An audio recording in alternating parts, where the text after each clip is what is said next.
கர்த்தருடைய பரிசுத்தமான நாமம் மகிமைப்படுவதாக. ஆசீர்வாதமான ஒரு நல்ல காலவெளியிலே அனுதின மன்னா என்ற வேத தியானத்தினால் இன்றைக்கு உங்களை சந்திப்பதில் மிகுந்த சந்தோஷம். கிருபையாய் கர்த்தர் தந்த ஒரு நல்ல நாளுக்கு நன்றி சொல்லுவோம். இந்த நாள் தெய்வத்தை நாம் ஆராதிக்க கூடி வருகிற நாள். இந்த நாளை தவற விடாதிருங்கள். தெய்வத்தை ஆராதிக்க உங்களுக்கு தேவன் தந்த ஆலயத்துக்கு புறப்பட்டு செல்லுங்கள்.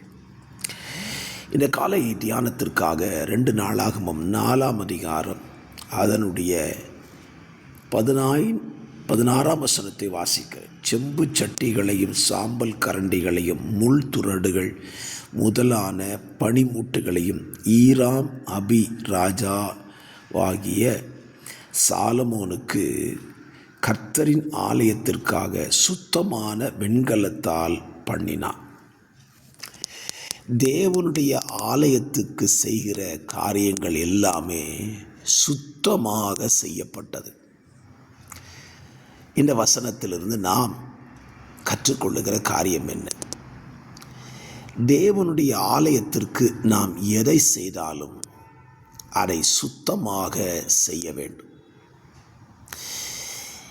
அது தேவனுடைய ஆலயத்துக்கென்று நாம் கொடுக்கிற பொருளாக இருக்கலாம், தேவனுடைய ஆலயத்துக்கென்று செலவிடுகிற பணமாக இருக்கலாம். எதுவாக இருந்தாலும் சரி, அதை சுத்தமாக கொடுக்க வேண்டும், சுத்தமாய் செய்ய வேண்டும். ஒரு உதாரணம் சொல்லுகிறேன். நாம் ஆலயத்திற்கு வந்தால் ஆலயத்தில் வைக்கப்பட்டிருக்கிற காணிக்கை பெட்டிகளில் காணிக்கை போடுவது வழக்கம்தானே.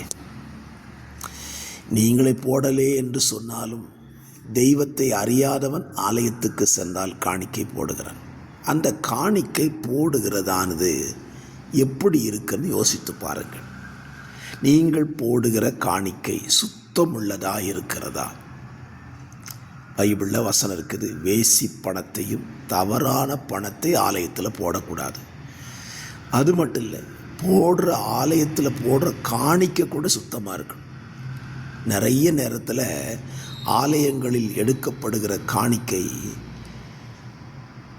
மற்றவர்களுக்கு கொடுக்க முடியாத மோசமான நிலையில் காணிக்கை விழுகிறது.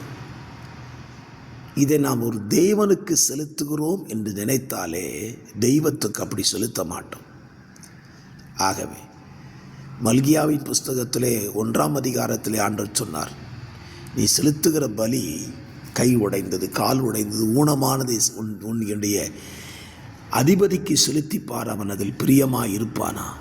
பிரியப்பட மாட்டான். ஆகவே இன்றைக்கு ஆலயத்துக்கு போகிற நீங்கள் உங்கள் கைகளில் இருக்கிற காணிக்கைகளை கவனியுங்கள். சுத்தமுள்ளதா இருக்கிறதா என்று கவனித்ததை செலுத்துங்கள். சுத்தமுள்ளதில் தேவன் பிரியப்படுவார். இது உங்களுக்கு ஆசீர்வாதமாக இருக்கட்டும்.